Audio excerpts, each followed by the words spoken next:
Welcome to Can We Talk About Degrassi Next Class Season 4. Episode 6, once again, I am extremely annoyed with the Nerd Brigade's freaking girls this, girls that, Yale, you're a girl. Like, you have been friends with Yale for years. She has been acting like you for years, and yet you're still like, Yale, you don't think farts are funny, you have armpit hair but you shouldn't because you're a girl. Like, why are you such idiots? This is why you're all single, except for Hunter, which I don't understand why Yale is with you, even though I kind of have some love for you, but I still don't get it. Basically, she decides that she's gender fluid. Like, she doesn't really know what she is. And the Nerd Brigade is all like, are you gay? Are you trans? Like, what's the big deal, dude? Like, she is the same person. Nothing changed. She took her wig off. Big deal. And I thought it was super funny when Yale kissed Lola and Lola was just like, okay. Like, Lola is so good. Like I've been saying. Like, Lola, I think, might be like one of the best Degrassi characters, not gonna lie. Like, I really loved her. I think she's so sweet. She has one of the best hearts. She helps literally so many people. Like, she's being so nice to Saad, and then she's giving Yale a gender fluid makeover, and it's just like, oh my god, there's like some flying in the air. But it like made my heart so happy. And I'm really mad at Hunter in this episode because he's talking to Yale about like who and what she is, or them now. When Hunter's talking to Yale, he's all like, it's too much for me. Like, dude, that's your person. That has been your person for years. What's the issue? And in this episode, everyone is finding out their college decisions. Pretty much everyone gets into where they want to go except for Zig. Ouch. Zig, like, pretty much didn't even get into his fallback school. He didn't get in anywhere. My heart was broken for him. Like, I have developed such a love for Zig over the years. Honestly, at this point, I really want Zig and Frankie together. Like, Frankie is kind of, she's going through a breakup, but she's like feeling better when she's with them, you know? And Zig just needs to get away from Esme in general. Like, he has always needed to get away from Esme.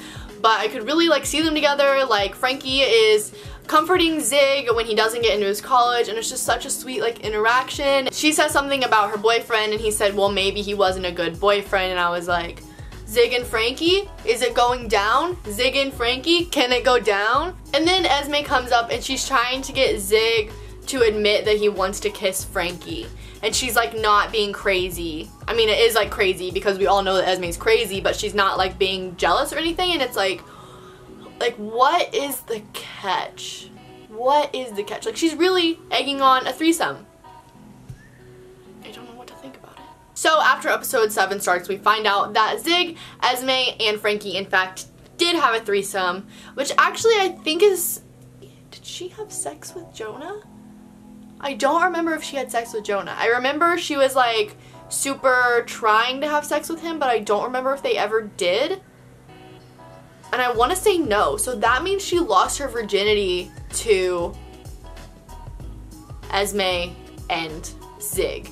Don't quote me on that. But I remember last season she was trying so hard to have sex with Jonah, and I feel like they didn't have sex. So now that I think about it, I'm kind of shook. I'm kind of really shook. It's really weird that Esme, Frankie, and Zig are all cuddling at school. Like, I get that it's cool that you guys are doing it and stuff, but I just feel like if they really were, they wouldn't be hanging all over each other at school. Like, it freaks me out. I don't know. So then they are going to, the seniors are gonna go on their senior camping trip, and then pretty much the whole cast ends up coming along. And I didn't want Frankie to go on the camping trip, which, like, obviously I ship her with Zig, but after she told Esme that she wasn't gonna go and then she agreed with Shay that she's gonna go, I'm like, what if Esme gets mad that she shows up? Like, Esme is a ticking time bomb. You never know when she's gonna lose her shit. So, like, why would you go? I don't know. I just felt like I wouldn't want to put myself in that situation, but whatever. Lola straight up tells them that she lost her virginity to Miles, and they laugh. And I'm like, she got pregnant and had an abortion with your brother, Frankie. She needed you. Whenever Frankie comes like waltzing in, I didn't even think about the fact that Jonah would be there, so it's like even more awkward, but then it's like not awkward at all. And I'm like, literally like 3 episodes ago you were tripping, girl. Like, what's the deal? You cannot properly show character development in 10 episodes. Sorry, you can't. Also, whenever the girls like first get there and they get out of the car, Tiny is being really weird. Like, it's literally like 2 lines. I don't even know exactly what he says, but he's like, you can put my stuff, your stuff in my tent. And I'm like, Tiny and Shay are literally like robots. Tiny, I guess, is not that bad, but Shay is really bad. She's really annoying. And I pity Esme's crazy ass. Like, I pity her. She wants so badly to be accepted by anyone. She takes Frankie's advice to try to be friends with Zig's friends, and none of them are really feeling it, you know? Like, they're not being mean, but like, they aren't like, oh, we're BFFs now. And I feel so bad for her because she just wants so badly to be accepted by anyone. She really needs help, and I feel bad for her. So then Esme and Frankie are going on a walk. They're gonna try to find somewhere to swim, and Esme starts freaking out, and she's like, the only reason you're here is for a threesome. Like, what are you good for if you're not gonna do that? And I'm like, Esme, are you kidding me? Just when I'm feeling bad for you, I'm feeling like maybe you're not the worst in the world, you prove me wrong time and time again. And then Esme was like, oh, I made you, and she leaves her in the woods. Like, and then Maya gets really high off the weed brownies that Esme brought, and literally, like, Zig came to her rescue, and it was so sweet. I was like, Zig and Maya, Zig and Maya, Zig and Maya. I don't even know what their ship name is. What is Zig and Maya's couple name? Zaya, Mig, Matlack. That sucks. I think we're gonna go with Zaya. And then Zig is like in the tent crying, and I was like, please get together, please kiss her, like, come on, please. Esme gets back to camp, and she's continuing to be psycho. She fakes her freaking bee sting, and I'm like, Esme, everyone already thinks you're psycho. You're making it worse. Esme and Zig break up in the morning, and like, I ain't mad. I'm not mad at all. But in this episode, Tiny and Shay are gonna have sex, which I think they do in the morning. Yeah, they have sex in the morning. But basically, every time they kiss in the episode, I want to barf. Like, the way that they kiss is so unflattering on screen. It looks so gross. It's like they press their lips together and they just like pulse instead of like a proper kiss, and ooh. No. In episode 8, we finally get the Tristan and Miles action, not action, but like screen time that we deserve. Miles comes to Tristan and he's all like, we're gonna leave the country together because you're getting better, and we're gonna go to Europe, and we're gonna backpack, and I have money, and you're alive, and everything's great. You thought. I feel so bad for Tristan, but he needs to admit to Miles that he's not ready. Like, obviously Miles understands, like, he's been here for you this whole time, dude. He's not gonna leave now. And then later on in the episode, Tristan wets himself on Miles, and that literally broke my heart. Miles was all like, let me help you, and Tristan was all like, no, and I was like, Tristan, he loves you. Like, I understand you're embarrassed that you peed yourself, but he loves you and everything's going to be okay. In this episode, we find out that we find out that Miles got accepted to the London Writers Academy, but he's going to defer a year for Tristan, and I'm like, dude, like, there is no way. And no, like, you should not give up your dreams for some boy. Like, Tristan ain't going nowhere. Go to London, live your freaking dreams. That's not gonna be there forever. Tristan will. Tristan isn't dying. He's getting better. So go and live your dreams, dude. And then at the end of this episode, Miles and Tristan break up, which I'm not mad about. Once again, like I said, I was a Miles Lola shipper, but I don't see them getting together in this season, and I'm upset mostly because Miles is upset and I live through him, basically. Also in this episode, Lola comes over to Saad's house to work on a project, and she freaking looks through his search history because the Nerd Brigade convinced her that he was up to no good. Like, Lola, you're his friend, you know he's good. Why would you listen to a bunch of people that literally suck? Nerd Brigade, except for Yale and sometimes Hunter, the other 2 little boys whose names I don't even know. Bye. On to episode 9. Zig, Maya, Grace, and Jonah are all gathered for a study session, and Zig and Maya stay behind and they fall asleep together, and the next morning they're like cuddling, and I'm so mad at Zig's reaction, because me, like, being a Zaya shipper, I'm like, yes, come on. But then Zig's all like, what? Like he just seemed like he wasn't happy about the fact that it happened, and I'm like, Zig, it's how it's supposed to be. And I thought he was feeling it this whole time, so like I'm confused. Then it was really weird after they take their exam, Maya walks up and she's like, hey, wanna go to prom? And he's like, sure. And then she walks off and I'm like, that was sudden. Like, there was no discussion about anything. She was just like, prom? He was like, yeah. And then she walked away. Like, okay. And then like a couple scenes later, Esme comes in all psycho, like, hey, we're still gonna go to prom, right? Like, Esme, it's over. O-V-E-R, over. It was so funny when Esme was like, you still love me, right? And then the camera cuts to Jonah and Grace and they're like, no, don't do it. Don't do it. And then he was like, I mean, you can't just shut it off. Like, Zig. I'm not gonna lie, this season left me significantly less shook than every other season. Sorry, it was the worst so far.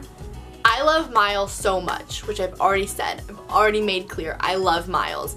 And I wanted to kill his dad there for a second when he told Miles, he was like, you always choose the hard way, don't you? Oh, this is about to be something that's gonna make me so mad. And then he let him have his trust fund and he said he was proud of him, and I was like, you were an asshole for once.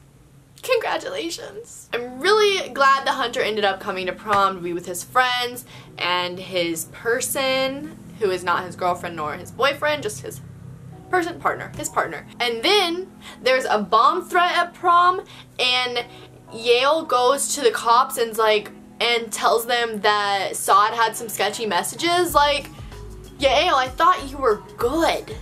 I liked you. I trusted you. Needless to say, I'm not happy with Yale. It was left out so much this season, but Winston and Miles' relationship is so good. Like, I miss it. We got so much of it in season 1. We got so much of it back when the show was still on TV. And finally, we got a little bit of their friendship when they were at prom, and Miles is all like, hey, Winston, you want to go to Europe with me? And he's like, oh, I'll have to. Yeah, like, they are such cute friends, and I'm really glad that they get to go to Europe together. I love them. They really didn't get enough time together this season. And I literally let out like a little cry when Winston turned around and saw Goldie.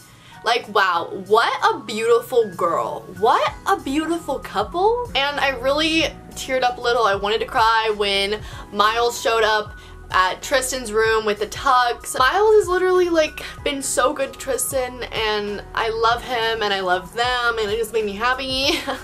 And then Hunter tried by coming to prom, but he messed it all up once again when they're in the photo booth and he's like, that's not my boyfriend, that's not my girlfriend. Like, just accept it, dude. I feel like Hunter's afraid to be called gay or bi, or like he's worried about his labels, not Yale's, and I'm like, get over it. And then Esme shows up at prom.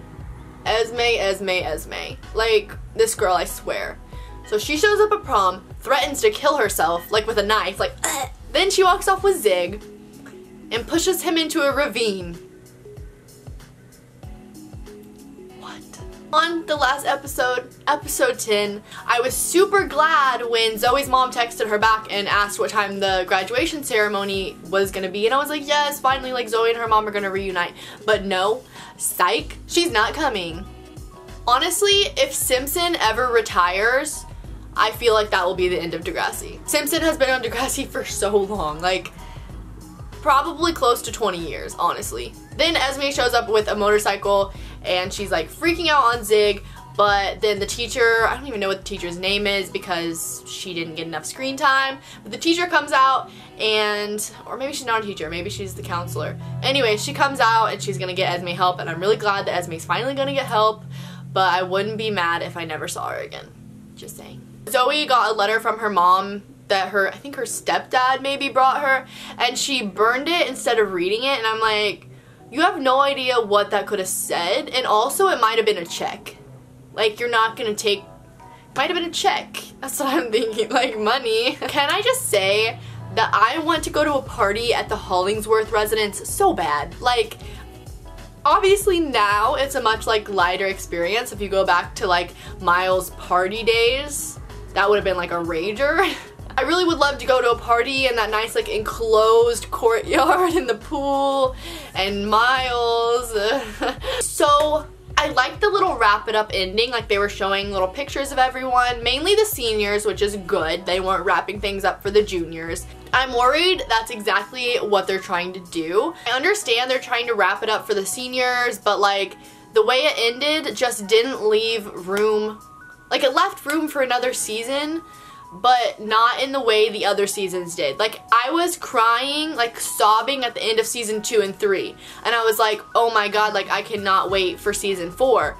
And now I'm like, I can wait, but I'm like, when is it gonna be? Are we even gonna get a season 5 and 6? The show hasn't been picked up for a season 5 and 6 yet, but the producer said they have been brainstorming the script for season 5 and 6, so I don't see why they would stop it. Like DEGRASSI has been around since the 80s. You can't stop a show that's been around since the 80s. I actually think it started in 79. The first episode was in 79. Like, I feel like the Netflix DEGRASSI, first of all, I hate that it has 10, I hate that it has 10 episodes. Like, you need much more than that, or at least make them 40 minutes long. Like, come on guys, really? There aren't enough characters.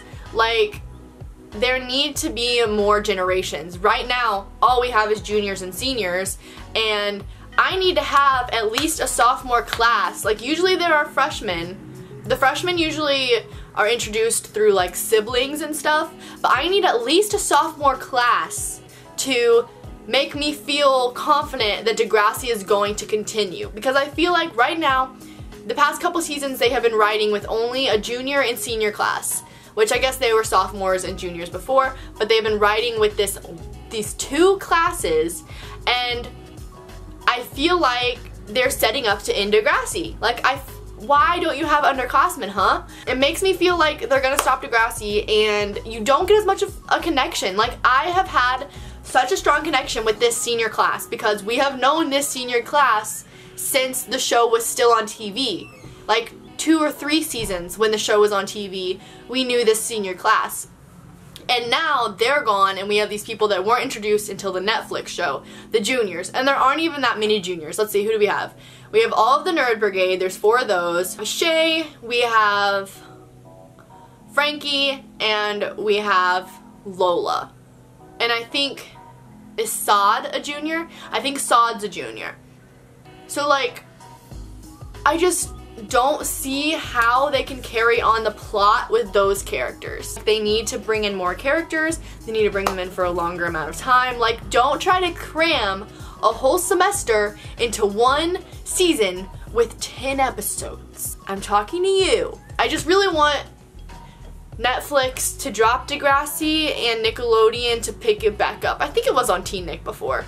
Wherever it was, I want it to be picked back up on TV, like in the US or like worldwide, because it's played on a station in Canada, but I'm not in Canada, and obviously like it's not getting, it gets most of its views from Netflix, I'd say. It seems like there will be a season 5 and 6.